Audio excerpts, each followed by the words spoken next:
잠언서 6장 1절부터 5절까지입니다. 내 아들아, 내가 만일 이웃을 위하여 담보하며 타인을 위하여 보증하였으면 내 입의 말로 내가 얽혔으며 내 입의 말로 인하여 잡히게 되었느니라. 내 아들아, 내가 내 이웃의 손에 빠졌은즉 이같이 하라. 너는 곧 가서 겸손히 내 이웃에게 간구하여 스스로 구원하되 내 눈을 잠들게 하지 말며 눈꺼풀을 감기게 하지 말고 노루가 사냥꾼의 손에서 벗어나는 것 같이 새가 그물 치는 자의 손에서 벗어나는 것 같이 스스로 구원하라. 아멘. 기도하겠습니다. 하나님 아버지, 우리가 이 세상에서 생활을 하면서 과연 우리가 믿음 가운데 있는가를 돌아보면은 말씀 우리에게 우리 현실을 보여주고 있습니다. 오늘 이 말씀 가운데에서 우리가 과연 어떤 현실 가운데에서 생활하고 있는지 우리를 또 보게 하시고 우리에게 나오는 그 고백이 진심으로 주의 은혜가 아니면 살 수 없다는 그 죄인으로 나와지는 저희가 되게 해주시옵소서. 예수님 이름으로 기도합니다. 아멘.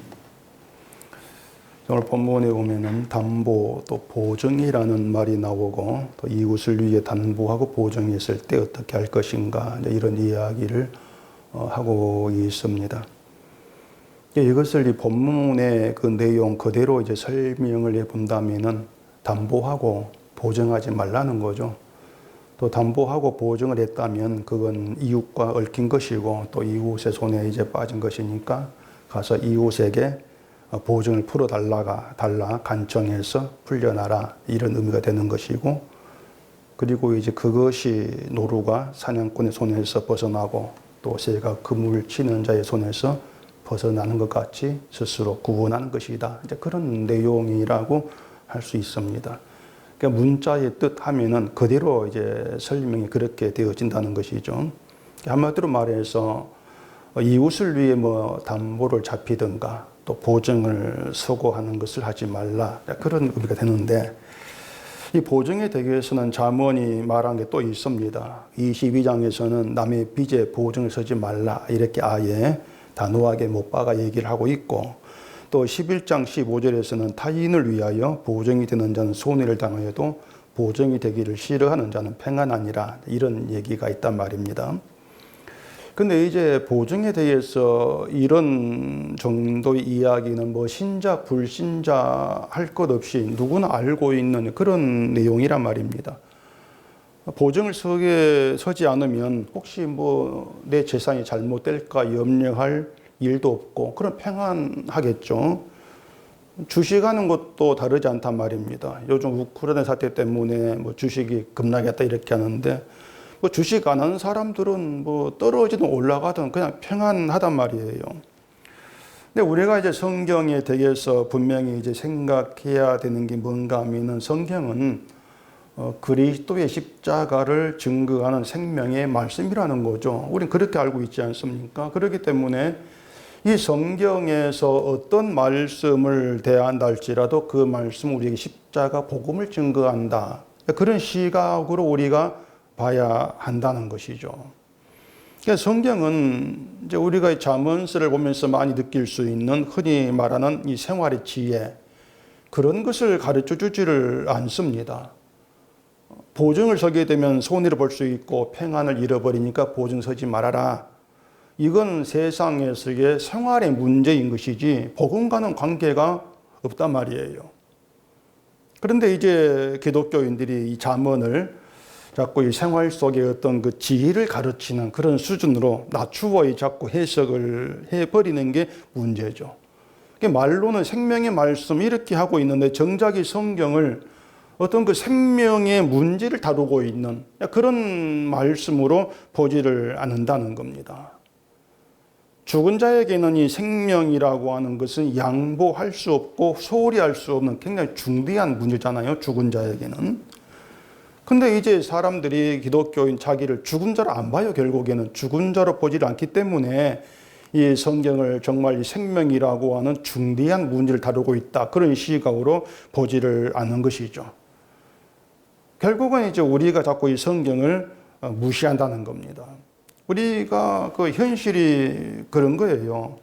그러니까 이 성경이 증거하는 참된 지혜이신 예수를 알고 또 예수를 붙잡으려고 하기보다도 뭔가 자꾸 세상에서 손해보지 않고 내 것을 지키며 살아갈 수 있는 이게 지혜다. 이게 성경이 가르치는 지혜다.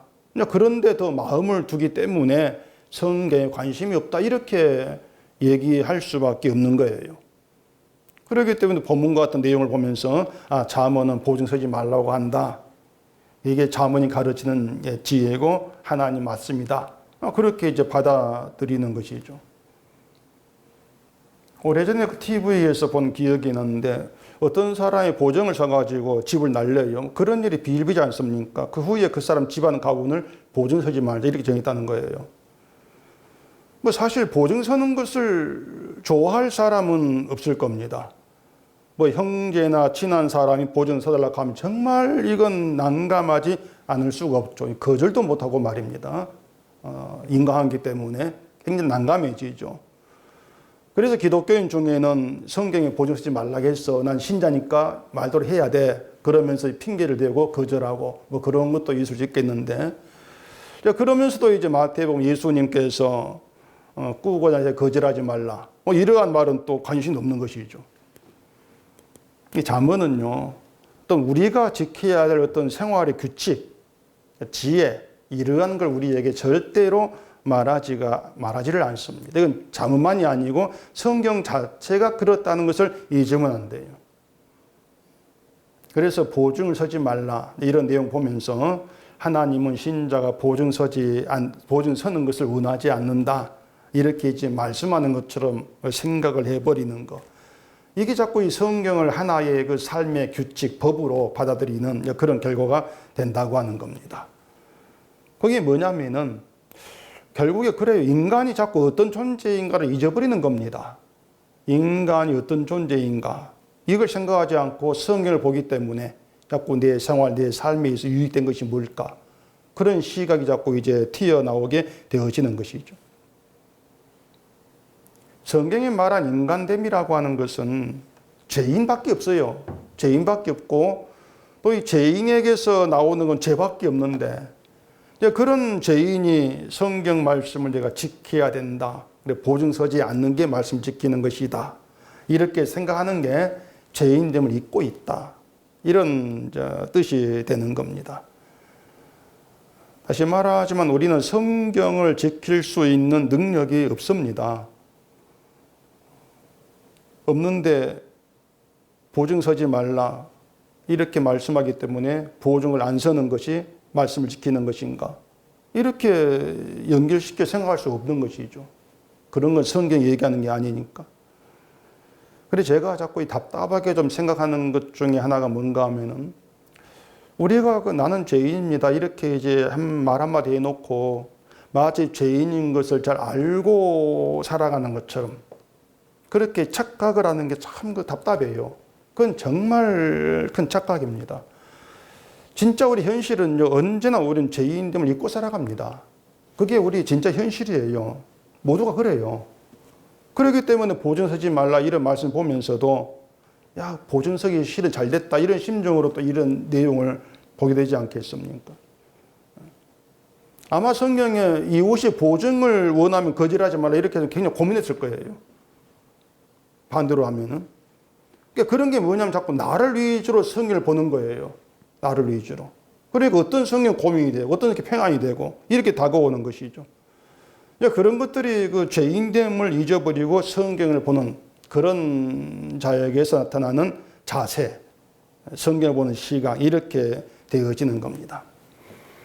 다시 말하지만 하나님은요, 우리가 보증을 서든 서지 않든 관심 없습니다. 그런 문제는. 절대 성경 그런 데 관심을 또 얘기하지 않습니다. 그런데 왜 잠언에서는 보증을 서지 말라 이런 말을 하고 또 보증 섰으면 가서 겸손히 간구해가지고 스스로 구원하라 이런 뭔가 애매한 그런 말을 하고 있냐고 하는 것이죠. 이것은 우리가 단지 이제 일상생활에서 지켜야 될 어떤 생활에 대한 문제 그런 의미로 이제 얘기하고 있는 것이 아니고 보증에 얽히지 않는 것을 스스로 구원하라 이런 말로 표현을 하고 있는 것으로 이렇게 보여주고 있는 겁니다. 그래 스스로 구원하라는 이 말 참 애매하죠. 마치 우리 힘으로 나를 구원해서 천국 가는 그런 뜻으로 우리가 들리니까 분명히 우리 구원은 예수님의 힘으로 능력으로 가는데 스스로 구원하라 하니까 이게 구원과 안 맞는데 이게 무슨 뜻이지? 애매할 수밖에 없는 거예요. 그래 우리가 이 성경을 좀 깊이 좀 정말 정신 차려 보지 않으면은 이런 문제들을 우리가 자꾸 우리식으로 해석하고 끝낼 그런 경우가 굉장히 이제 많이 발생하게 되어진다는 겁니다. 자 그러면은 어떤 의미로 보증의 문제가 이제 스스로 구원하라는 말과 연관이 있는가 찾아가 보십시다. 잠언에는 지혜가 등장하죠. 지혜가 등장을 하는데 지혜가 등장한다는 것은 한마디로 말하면 우리는 지혜가 없는 자라 그 뜻입니다. 지혜가 없는 자에게 지혜가 등장하는 것이에요. 지혜가 없다고 하는 것은 미련하고 어리석은 자라 그 뜻입니다. 그냥 지혜가 없어 됐어 이게 아니고요. 지혜가 없는 자는 미련하고 어리석은 자야, 무지한 자야. 그걸 얘기하고 있는 거예요. 자, 그렇게 지혜가 없는 자에게 지혜가 등장을 하고 지혜가 그 속에 있게 됩니다. 지혜가 있는 사람을 지혜자 이렇게 얘기를 한단 말이에요. 지혜가 속에 들어와 있다면 그 지혜자. 근데 이 지혜자라고 하는 말을 오해하면 안 돼요. 이 지혜자란 말을 되게 어떻게 오해를 하는가 하면은 미련하고 어리석은 사람이 지혜자로 뒤바뀌는 것으로 그렇게들 생각한단 말입니다. 미련한 것은 내가 아니고 지혜자가 되었어. 그렇게 생각하는 거예요. 성경을 그렇게 자꾸 보는 것이 자기 중심적인 해석이라는 겁니다. 나를 뭔가 유리하게 하는 해석, 나를 좀 더 가치 있게 만드는 해석, 그렇게 이제 생각을 하게 되는 것이죠. 자, 성경이 우리에게 오게 되어지면 어떤 현상이 있게 된다고 제가 자주 말씀을 드렸는데, 성경이 오게 되어지면 우리는 죄가 무엇인가를 알게 되고 죄를 책망을 받아요. 말씀 우리의 오므로 인해서. 그래서 의로운 것으로 여겼던 모든 행위도 아무것도 아닌 것으로 무너진단 말입니다. 전에는 이건 괜찮은 우리 신자의 내 믿음을 보이는 그런 행동 이렇게 여겼는데 성경을 알게 되어지면은 성경이 우리 속에 들어오게 되어지면은 그건 모두가 다 아무것도 아닌 것 다 무너지는 거예요. 의가 못 되니까. 그러면서 다만 죄인으로 드러날 뿐이고 죄로 인해서 애통하게 되는 그것이 성령 받은 신자란 말입니다. 그러니까 지혜자도 다르지가 않아요. 지혜가 오게 되어지면 무슨 IQ가 50에서 막 200으로 바뀌는 그런 것이 아니고 내가 IQ 50밖에 안 된 인간이고 이걸 알게 된 게 지혜자예요. 그게 지혜예요. 내 현실을 알게 한다. 이게 지혜란 말입니다. 다시 말해서 내가 지혜 없는 무지하고 어리석은 자임을 알게 되어지는 것이 지혜가 있는 지혜자의 자기 시각이다. 자기에 대한 시각이다. 이렇게 얘기할 수 있는 것이죠. 그런 점에서 성경을 이제 자꾸 착각한다는 것이 내가 뭔가 자꾸 바뀌는 것으로 보는 거. 이게 큰 오해란 말입니다. 이제 바로 이것이 보증에 대한 내용을 이해를 해야 될 우리 시각에 대한단 말이죠. 우린 절대 안 바뀐다는 거예요. 무지한 그대로란 말입니다. 자, 1절, 2절 봐보십시다. 내 아들아 내가 만일 이웃을 위하여 담보하며 타인을 위하여 보증하였으면 내 입의 말로 내가 얽혔으며 내 입의 말로 인하여 잡히게 되었느니라. 이것이 보증을 했을 때의 현실을 그대로 지금 얘기해 주고 있습니다. 자, 이웃을 위해서 내 걸 담보 잡혀줍니다. 또 보증을 합니다. 그 다음부터 어떻게 되겠습니까? 늘 이웃에게 시선을 둘 수밖에 없는 거예요. 행여 저 사람에게 무슨 문제가 없나? 사업은 괜찮나? 걱정하면서 살필 수밖에 없단 말입니다. 내가 담보 잡히고 보증선 이웃이 망하면 나도 망하는 거죠. 다들 그리 보지 않습니까? 그렇기 때문에 그쪽에 관심을 두는 게 당연한 거예요. 물론 애당초 보증을 서지 않으면 되지 않는가 이렇게 생각할 수 있습니다. 그걸 모르는 사람 없지 않습니까? 그런데도 그 요구를 거절하지 못하고 보증을 선다면은 보증을 서지 아니했을 때 굉장히 곤란한 상황을 내가 예상하기 때문에 그래요. 정말 보증을 거절하기 어려운 그런 상황이 있을 수가 있단 말입니다. 가령 형제가 사업을 시작한다. 대출을 받느라고 보증이 필요하다. 그래 부탁을 받았는데 거절하면 형제관계가 서먹해진다. 그래 어쩔 수 없이 보증을 서게 되는 그런 경우가 있단 말입니다. 그걸 두고 보증을 서준다는 말로 네가 이웃과 얽힌 것이고 이웃의 손에 빠진 것이다. 이렇게 얘기를 하고 있는 거예요. 이게 무슨 뜻인가 하면은 보증을 선 후부터 내가 보증을 선 이웃을 어떻게 바라보게 되어지는가를 생각하라는 겁니다. 말씀드린 것처럼 저 이웃이 망하면 나도 망하는 것이야. 형제 사업을 위해 보증을 했으면은 그 형제 사업이 망하지 않아야 내가 망하지 않는 것이야. 그리 생각할 것이 아니하는 것이죠. 그게 뭐냐면은 여호와를 경외하는 것이 없다는 거예요. 그것이.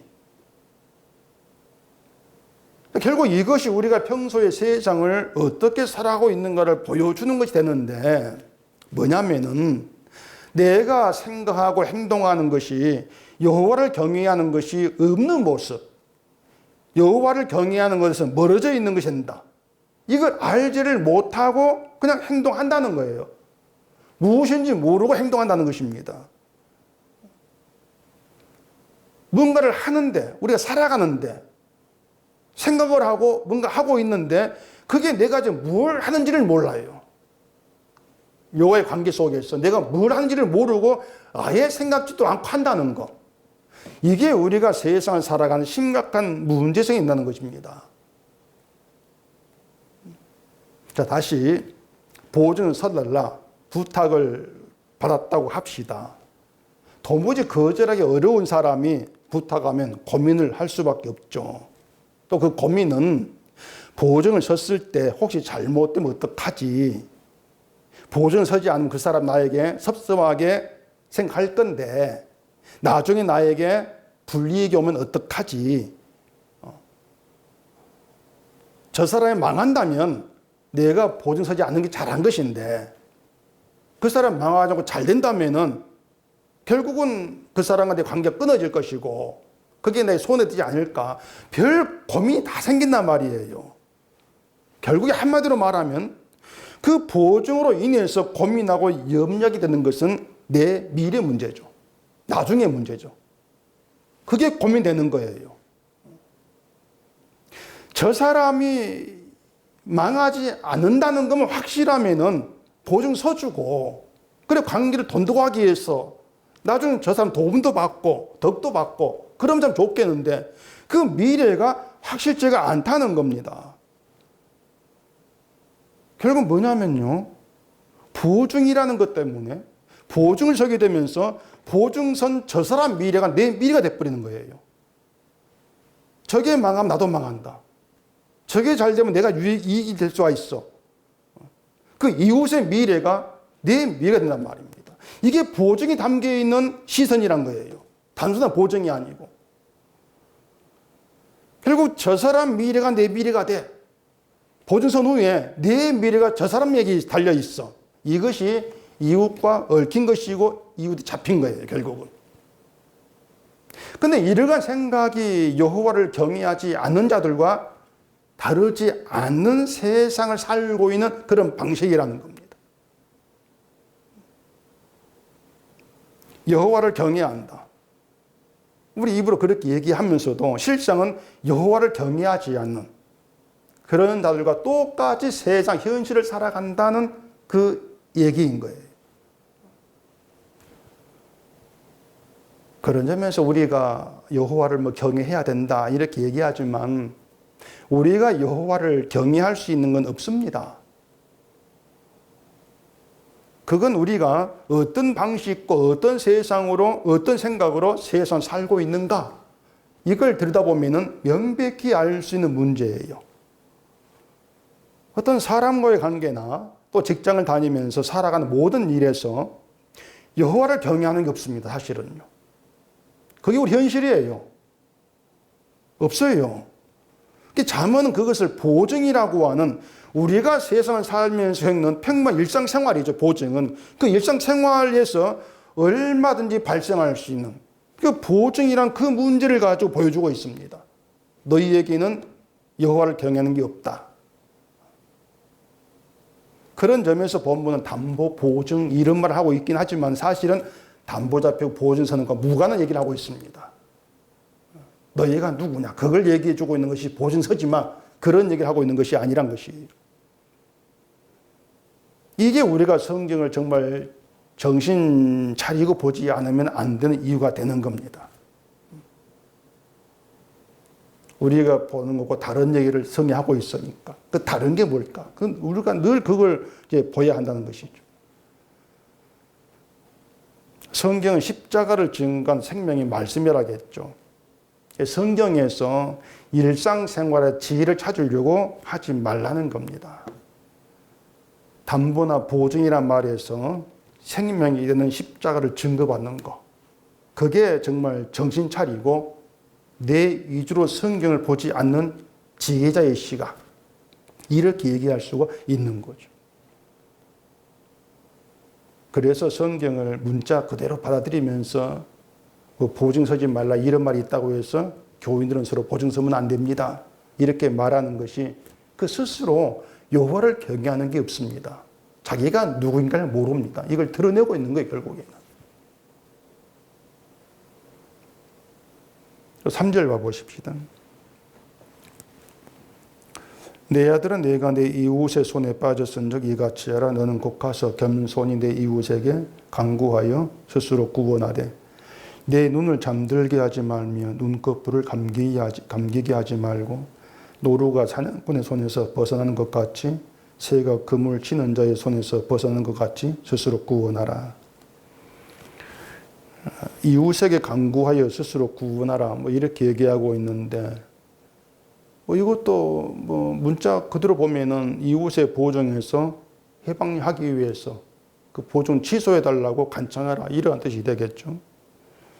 보증에서 해방되는 것이 스스로 구원하는 것이다. 이러한 의미가 되는 것인데 말씀드린 것처럼 이건 단순히 보증을 서지 않는 것으로 해결되는 그런 문제는 아닌 겁니다.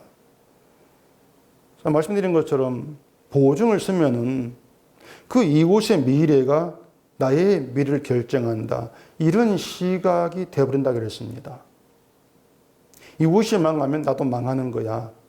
이렇게 하면서 나의 미래를 이웃을 보면서 걱정을 하게 되는 것이죠. 내 미래를 이웃을 보면서. 그런데 하나님을 믿는 자에게 미래는 누구의 소관이냐 말이에요. 신자에게 미래는 누구의 소관이냐. 그건 분명 하나님의 소관이지 않습니까? 그 이웃의 미래 또한 하나님의 손에 달린 문제예요. 이웃이 잘 되든 못 되든 하나님의 소관인데 우리는 내가 보증서는 이웃을 보고 있단 말입니다. 네가 잘 돼야 돼. 그래야 내가 안 망해. 네가 잘못되면 나도 망하는 것이니까 너 실패하면 안 돼. 이렇게 말한다는 것이 나의 미래를 보증을 선 이웃에게 달려있는 것처럼 그렇게 보는 것이고 그게 여호와를 경외하지 않는 자와 같은 시각, 세상과 똑같은 시각이라 그 얘기예요. 그렇게 하지 말라는 게 아니에요. 우리는 그렇게 하지 말라고 해서 안 하는 그런 죄가 못 돼요. 우리는 내 미래가 세상 속에 있다고 바라보는 그런 자와 똑같단 말입니다.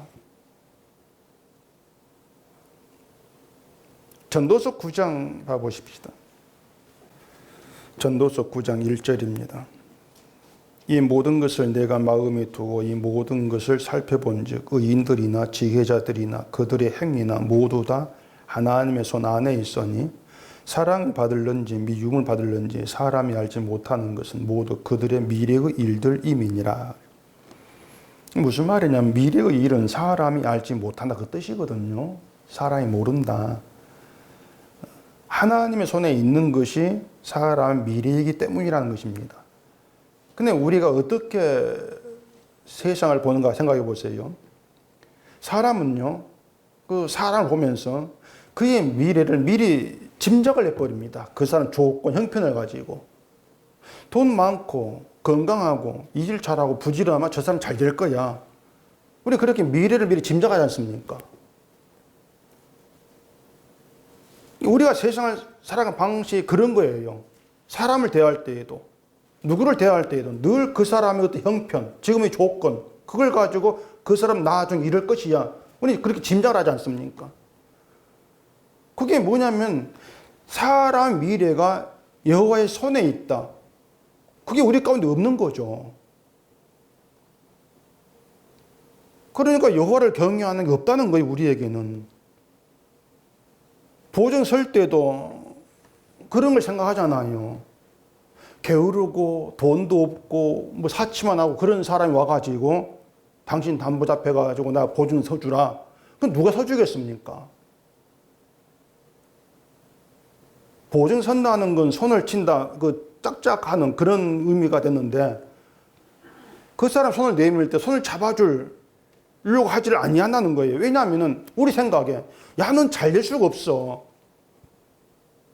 내가 어떻게 너 보증을 서줘? 너 잘못될 건데, 내가 망할 건데 그러면 그렇게 우리가 미래를 점친다는 얘기죠. 미리 본다는 얘기예요. 기준은 말씀드린 건 넌 게으르잖아. 넌 돈 없잖아. 넌 실력이 없잖아. 그 사람 현재의 조건, 현재 행함, 현재의 실력, 이걸 가지고 미래를 생각해버리는, 바로 이것이 모든 사람 미래는 하나님의 손에 있다. 우리는 그걸 싸그리 무시하고 있는 것이고, 결국에는. 그래, 믿음이 없는 거예요. 결국 우리가. 믿음이 없는 거예요. 우리가 세상을 사는 방식이 그러하다는 겁니다. 세상과 똑같죠, 결국에는. 세상과 똑같은 방식으로 살고 있으면서도 내가 어떻게 살고 있는 걸 안 봐요. 이걸 몰라요. 이것을 보지를 못해요. 도무지. 그저 우리가 나에 대해 생각하는 거, 내가 화를 냈어, 내가 남을 미워해, 내가 시기를 내, 내가 욕심이 있어. 이런 걸 가지고 내 문제점으로 생각하는 그 정도이지. 정말 평범한 일상생활 자체가 여호와를 경외하지 않는 그런 방식으로 살고 있어. 우리가 그렇다는 걸 보지를 못하는 것입니다. 그러면서 교회 와가지고 복음을 듣고 하면서 그걸 받아들이고 안다는 것으로는 복음을 믿는다. 우리는 그렇게 쉽게 나를 그렇게 간주를 해버리죠. 그게 나에 대한 나의 잘못된 착각이고 오해라는 것이에요. 정말 잘못된 시각이라고 하는 것이죠. 다시 얘기할게요. 보증을 섰다 치고 보증 섰을 때 나에게 두려움이 되고 염려가 되고 걱정이 되는 것이 뭘까? 이걸 생각해 보면 되는 것입니다. 평안하게 보증 설 사람 분명히 없지 않습니까? 나의 미래. 그렇게 우리는 미래는 알 수 없고 하나님의 손에 있다. 이걸 무시하고 있다는 것이 자꾸 세상 일, 세상 조건, 세상 형편을 바라보면서 염려가 되고 두려움이 되고 그런 것으로 드러나고 있단 말이에요. 그리고 또 하나 생각할 게 있습니다. 제가 자주 했던 말씀인데 우리가 내 미래를 걱정한다. 이 말이 뭐냐면 난 망하면 안 된다. 그 뜻이겠죠. 난 망하면 안 돼. 그래서 보증선 사람이 모두 갚았을 때 비로소 염려가 사라지고 평안해지고 그러지 않습니까? 예, 저 사람 갚았으니까 난 망하지 않아도 되겠구나. 그러니까 죄인이라는 말을 하는데 망하면 안 되는 죄인 이건 없잖아요. 정말 망하는 게 마땅한 죄인 이게 옳은 것인데 우리는 난 망하면 안 된다 이런 시각이 있으면서 난 죄인입니다. 그걸 가지고 마치 내가 죄인임을 알고 믿고 있는 것처럼 그렇게 착각한다고 하는 것이에요. 그러니까 우리가 어떤 본성을 가지고 세상에서의 생활을 지금 살고 있는 걸 돌아다 보면은요,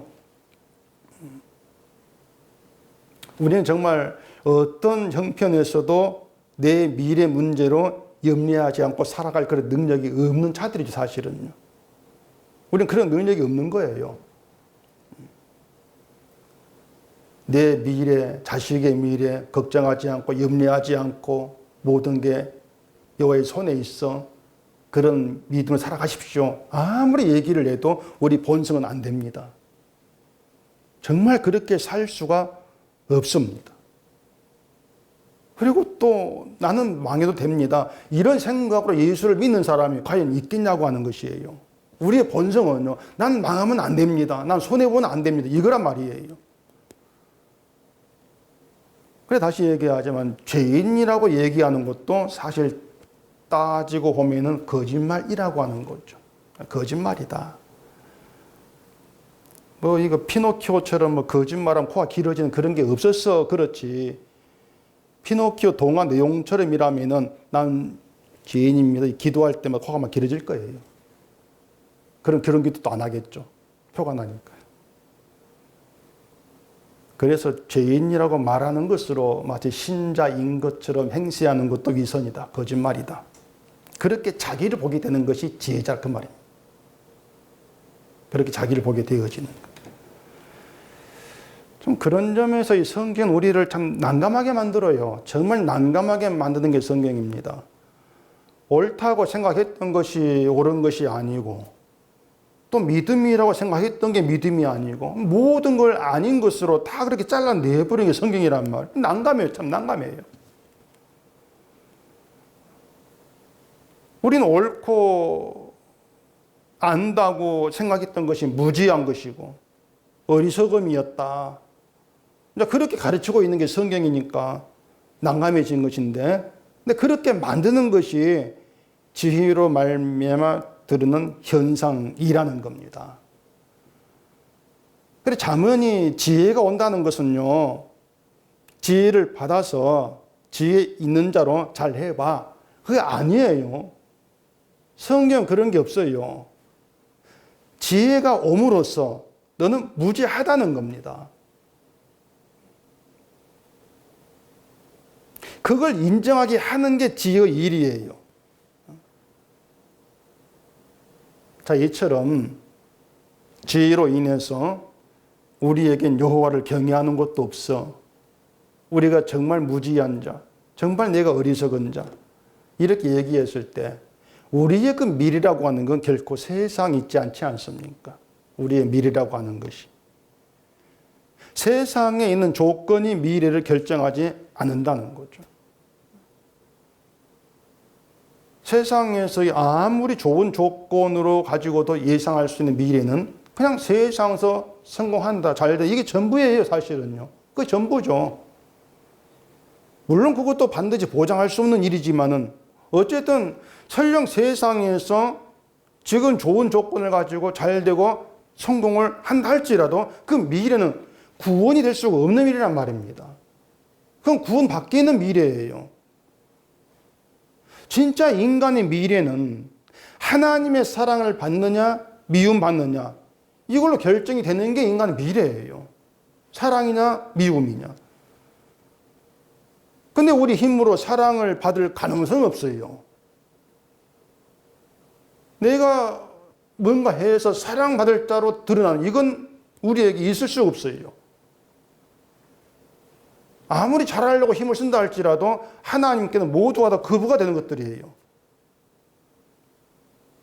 하나님이 사랑하시는 한 분, 딱 한 분의 아들 예수님이죠. 예수님만 사랑해요. 그리고 그 예수님과 얽히게 되는 것, 그 예수님께 잡히게 된 것이고 사랑 안에 있는 것이죠. 그것이. 따라서 우리의 참된 미래는 예수 그리스도다. 이게 답이에요. 그걸 알라는 겁니다. 너의 미래는 예수 그리스도야. 로마서 3장 가보십시다. 로마서 3장 23절입니다. 모든 사람이 죄를 범하였음에 하나님의 영광에 이르지 못하더니 그리스도 예수 안에 있는 성령으로 말미암아 하나님의 은혜로 값없이 의롭다 하심을 얻은 자 되었느니라. 자, 그리스도 안에 성량이 있다고 합니다. 그리스도 안에 성량이 있다. 그 성량으로 의롭다함을 받는 게 신자의 미래예요. 이게 예수 안에 있는 신자의 미래란 말입니다. 속량으로 의롭다함을 얻는 것. 이 미래는 우리의 행함으로 결정되고 얻는 것이 아니죠. 예수님의 행하심으로 이미 결정되었고 이루어졌기 때문에 예수 안에 있는 자의 미래는 사실상 두려움도 불안할 것도 없는 거예요.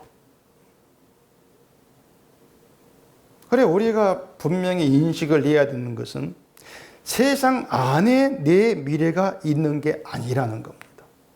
세상 안에 우리의 미래가 있는 것이 아니라는 거예요. 이것이 이웃에게 간구하라는 말의 의미라고 할 수가 있어요. 이웃에게 기도하라 이러한 뜻이 아니고 이 이웃은 세상을 얘기합니다. 다시 말해서 이 세상에 내 미래가 이딴 시각으로 보지 말라는 거예요. 세상을 기대하지 않고 세상 일에 얽혀서 불안하지 않게 빠져나와라 이런 뜻인데, 또다시 문제가 뭐냐면은 우리의 본성이 세상을 그렇게 대하지를 못한다는 겁니다. 생각으로는 알죠. 세상에서 빠져나와야 돼. 내 미래는 세상에 예수께 있어. 생각으로는 알죠. 마음으로도 그 예수께 미래는 신자로 살고 싶어. 마음은 있죠. 근데 우리 본성이 세상을 포기하지를 않죠. 이런 인간을 두고 예수님이 마음에는 원이로되 육신이 약하다 이렇게 말씀했지 않습니까?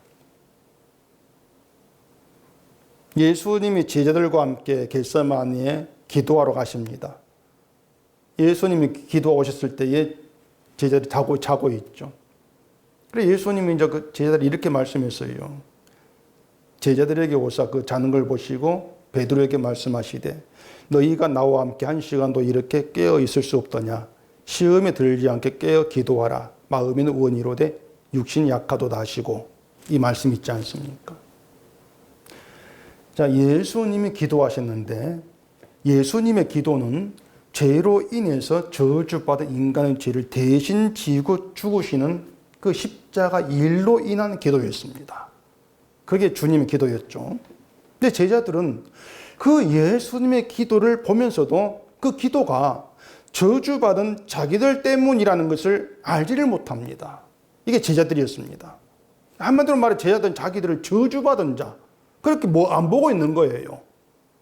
그렇기 때문에 그 예수님의 기도가 나와 상관이 없다는 식으로 잠을 자는 것이죠. 그게 잠을 자는 의미예요. 예수님의 기도가 나와 상관이 없어.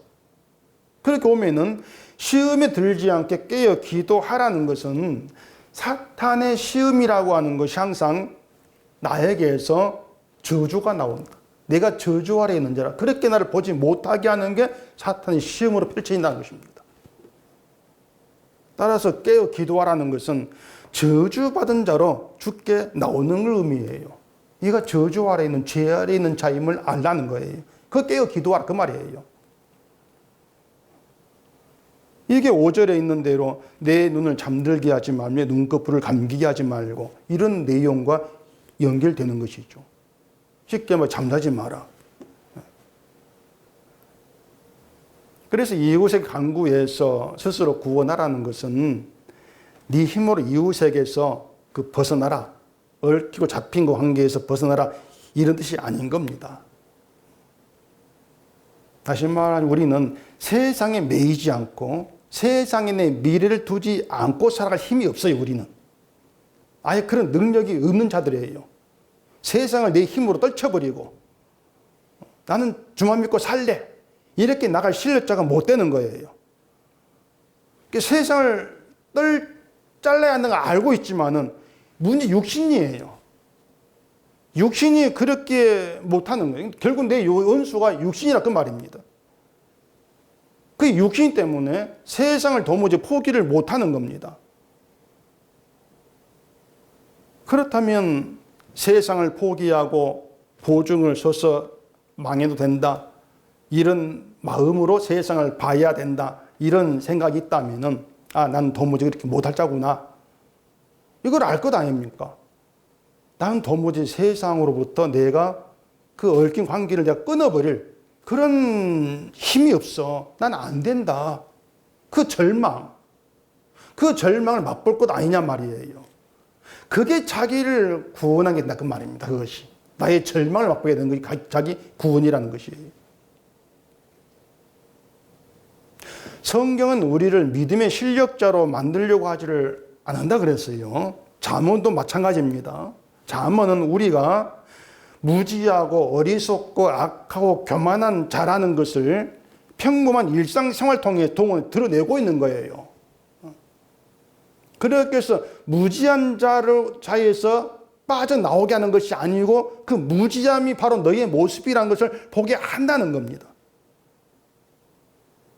그런데 아무리 성경이 우리의 무지함을 드러낸다 할지라도 그걸 보면서 내가 무지하구나 다 알게 되는 것이 아닌 거예요. 그러니까 누구는 성경 보면서 보증에 대한 내용을 자기 생활에 대한 어떤 지침으로 활용하지 않습니까? 보증을 통해서 무지함 보여주고 있는데 그걸 못 보는 사람들은 내가 보증 안 쓰면 되겠네 그렇게 나가잖아요. 그게 우리의 결국 실력인데 근데 지혜가 우리 가운데 와서 그런 보증의 그런 문제 하나를 통해서 내 무지함을 보게 한다는 겁니다. 세상 속에 내 미를 걸쳐두려고 하는 거. 세상 관계에서 저게 잘 돼, 내가 잘 돼. 늘 그런 속에서 이웃 관계를 내가 붙들려고 한다는 거.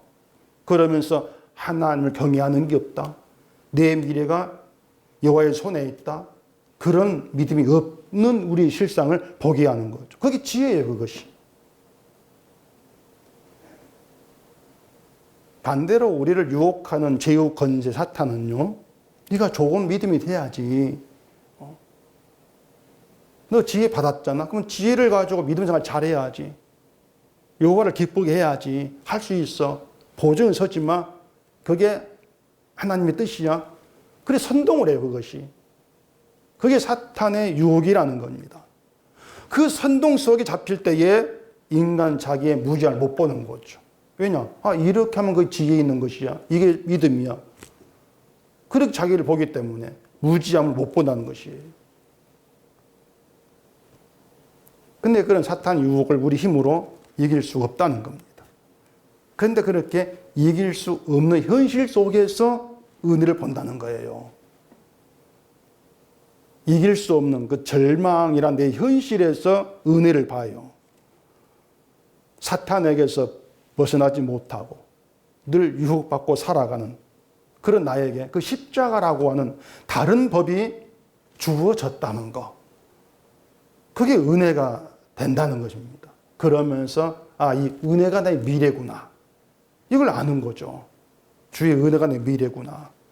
이것이 스스로 구원하라. 이 말이 의미가 돼요. 이것은 스스로 네 힘으로 너를 구원해. 이 뜻이 아니고요. 그 예수님의 은혜, 그 십자가가 참된 미래가 된다. 이걸 안다면 그건 이미 자기의 힘과 내 능력으로 살고 있는 것이 아니란 뜻이란 말입니다. 왜냐하면 내 힘, 내 능력 이것 가지고는 주의 은혜가 내 미래다 이런 생각을 못하는 거예요. 그런 생각으로 못 나가는 거예요. 지혜가 있으니까 주의 능력이 잡혀 있으니까 주께 얽혔으니까 주의 은혜가 미래구나. 이런 시가 있게 되어지는 것이지. 내 힘 가지고는 그런 시각을 갖지를 못하는 겁니다.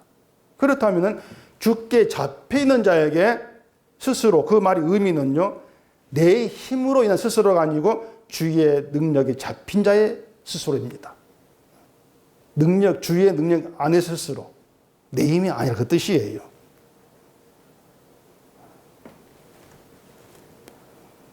다시 말해서 스스로 나 믿음이 있어 우기는 자가 있다면 그건 스스로 믿음 없는 무지한 자임을 고백하는 신자가 있다는 것이죠. 바울이 그랬잖아요. 오호라는 공고한 사람이로다 고백하고 죄인의 개수라 이렇게 얘기했는데 바울이 그렇게 자기에 대해서 스스로 고백을 한 것인데 이게 바울의 힘으로 인한 스스로 고백이냐? 아니지 않습니까? 이미 바울은 주께 붙잡혀 있는 겁니다.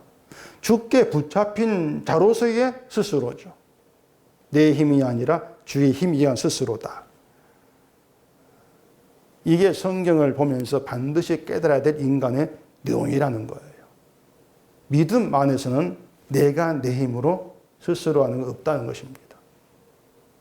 정말 내 무지한 보면서 죄인이라는 고백이 나와진다면 스스로 내가 그 고백하는 것이 아니고 주께 붙잡힌 자로서의 주의 능력이 의한 스스로죠. 스스로 고백이죠.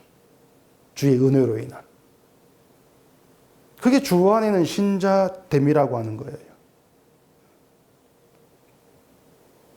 하나님이 예수님을 세상에 보내신 것은 그 예수님의 미래에 하나님의 사랑이 택한 자기 백성을 집어넣기 위한 겁니다. 주님의 미래에 우리를 집어넣는 거예요. 그게 하나님이 하신 일이에요. 그리고 자기의 무지함과 악함 보면서 주의 사랑만이 구원이 된다. 이걸 믿게 되는 신자가 그 주의 미래에 속한 자들이죠. 때문에 성경은 죄를 드러내고 지기는 우리를 훈계하면서 죄를 보게 한다는 겁니다. 이게 보증에 대한 말에 담겨 있는 진짜 의미예요. 보증을 서든 안 서든 자기 마음대로 하면 되는 거죠. 보증을 안 선다고 해서 죄인 안 되는 것도 아니고 선다고 죄인 되는 것도 아니고 보증이라고 하는 것은 결국은 그 속에서 우리가 어떤 자인가를 보여주고 있다. 그런 시각으로 보면 되는 겁니다. 자꾸 이 세상 속에 살아가면서 믿음 좋은 사람이 되어야 되겠다는 생각은 접으셔요. 그런 우리가 될 수 없습니다. 접어놓고 정말 일상생활 속에 촘촘히 박혀있는 믿음 없고 악한 나의 모습들 그걸 보시면 되는 거예요. 촘촘히 박혀있죠. 우리 일상생활 속에. 그런데 우리는 그걸 보지 못하고 살아간다. 그게 나의 무지와 어리석음이다. 그렇게 한탄이 되면서 걸어간 나를 사랑으로 구원하셨다. 이것에 그 십자가에 감사하라는 겁니다. 그게 성경 말씀이에요. 그게 주의 능력 안에서 스스로 구원하는 것이다. 그 말의 의미가 되어지는 거죠. 처음부터 마지막까지 우리 힘으로 되는 것은 아무것도 없습니다. 그냥 주의 안에서 우리는 무지한 대로 드러나고 있는 것이고 그 무지함 속에서 나의 절망을 맛보고 그 절망 속에서 주의 은혜가 내 미래구나 깨닫고 감사하는 것. 이게 신장 나아가는 것이다. 이게 우리 마음속에 살아있기를 바랍니다. 기도하겠습니다.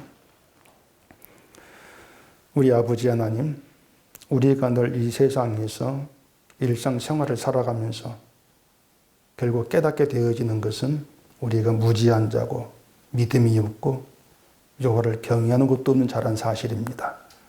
이런 우리에게 주님이 오셨고 그 사랑으로 구원하셨다는 것은 주의 사랑이 주의 은혜가 우리의 미래로 확보되었다는 뜻입니다. 오직 주님만이 우리 미래가 된다는 믿음 가운데에서 주만 바라보고 나아가는 저에게 되게 해주시옵소서. 예수님 이름으로 기도합니다. 아멘.